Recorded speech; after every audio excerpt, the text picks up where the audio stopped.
We are in the fifth session of this interview Q&As for the contract managers. Question number 41. How do you deal with clients who frequently change the scope?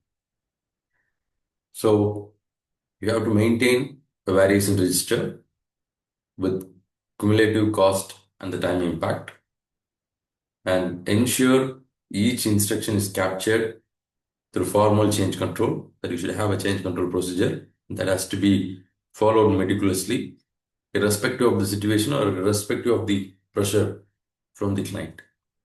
So once you get the change, it has to be communicated as a notice, and it has to be very clearly established of the impacts on the project. Then most importantly, do not commence the work without any proper kind of written approval from the client. Question number 42. How do you maintain accuracy in your contract correspondence? See, first of all, contract correspondence are not always related only to the contracts. They are either related to engineering, they are either related to procurement, projects, site, or quality, or HSE, whatever it may be. So get the first-hand information from the department and get the facts and evidences. Once you get it, you remove the emotional content, you bring the entitlement under the contract clauses, and then frame it as a contractual letter, and then you can send them to the client or subcontractor, whoever it may be. Question number 43. How do you prepare a contract handover to the project team? First of all, there is a contract closeout procedure. So that has to be followed as an SOP. And when coming to the closeout in each department, you might have already had a training at the starting of the project, but still, even whenever necessary, with a regular frequency, conduct the trainings with other departments contractually and let them understand that how the contract handover is more important. And then you highlight the critical dates, LDs, key clauses, and what are the penalties. Not just finishing your work completes the project. If any interfaces with the other departments and other subcontractors or other contractors has also to be completed. Question number 44. How do you manage contract obligations related to safety and quality? So this is similar to the previous question, because every contract is different. And quality and safety teams, they always work with the mentality that they have an experience in a particular industry, and most of the industries have a similar kind of quality and safety expectations. So they follow that very easily, and they also have specifications guiding them for the safety and quality. But beyond this, they should understand the contractual requirement under these departments. For that, as a contract manager, you have to give them a training for the particular contract. You might be doing 10 projects at a time. Not all the 10 projects will have the same contractual requirement on the quality and safety. So that has to be explained. And maintain close monitoring and write letters if the subcontractors make any issues with the quality and HSE. Question number 45. How do you approach drafting a claim avoidance plan? I'm not sure many companies have a claim avoidance plan, but claim avoidance plan will always help you to keep a good relationship with the client and completion of the project on time, keeping the cash flow high. So as a contracts manager, I identify early risks and scenarios that may trigger claims. So that forecast has to be only with the contracts manager. He's the astrologer when it comes to risks, claims, and obligations. So he can smell a claim when others can't do. So I strengthen the communication protocol and documentation practices. I ensure timely decisions, approvals, and clarifications. I promote collaborations and transparency among the team. The goal is to reduce disputes before they arise. Question number 46. How do you ensure that the contract notices are issued on time? That's a tedious process, because you cannot keep tracking each notice from each department. And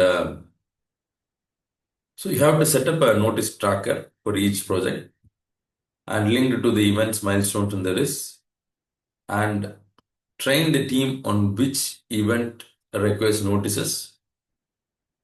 So I monitor the site inspections closely, RFIs and delays daily, which is going to be a bit risky. Daily is not possible as in large projects or in multiple projects. So at least keep it weekly.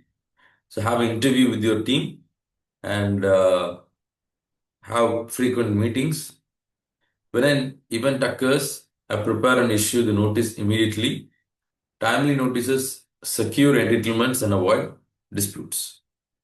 How do you handle disagreements over interpretation of technical specifications? So I think we have seen a similar kind of question before. So you always have to refer to the hierarchy of documents, that is order of precedence in the contractual document. So which comes first, whether the drawing comes first or the BOE comes first, or the special conditions comes first, or the general conditions comes first. So that has to be checked. And I arrange a technical meeting between parties to align the understanding. Like I said, that contracts manager is not a jack of all trades. So he has to understand the technical nuances from the other department to support the claim we have. So I document the final interpretation formally, and then we establish that this is the understanding technically.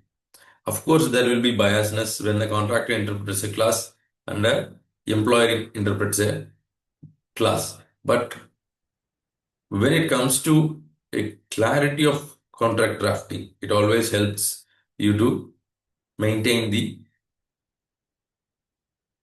less disputes. Question number 48. How do you deal with repeated delays by the employee's consultant or employer himself? So the repeated delays can be controlled when it is closely monitored, measured, communicated. So this has to be done meticulously. Then you have to submit the EOT at a frequency that if it affects the final project completion date. How do you ensure subcontractors follow contract procedures? That's going to be a bit difficult. So we have to conduct kick-off meetings and explain them what are the key clauses and obligations. So provide them that I need the notices in this templates. The claims should be submitted like this. The monthly progress report should be submitted in this template. Better do it, because please don't ask them to submit in their format. Then correcting that in your format is going to take a lot of time. If you don't even have a format, give them the subtitles that this should cover these areas. Your progress report should have what are the delays, what are the concerns, what are the claims you have, then what is the delay, and what are the mitigation procedures. These should be in their monthly progress reports.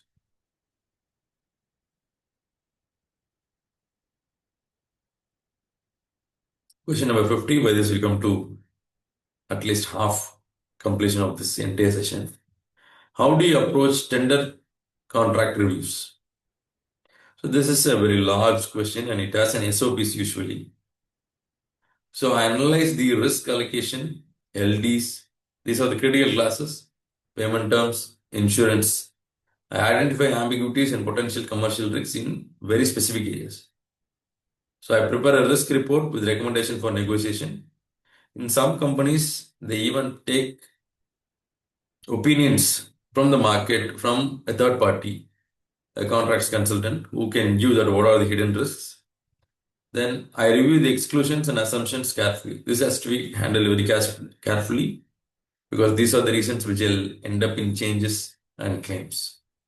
So this ensures that reduces the risk in the contract, or you will be aware of the risk what you're taking in the contract. So thank you. We'll see in the next video.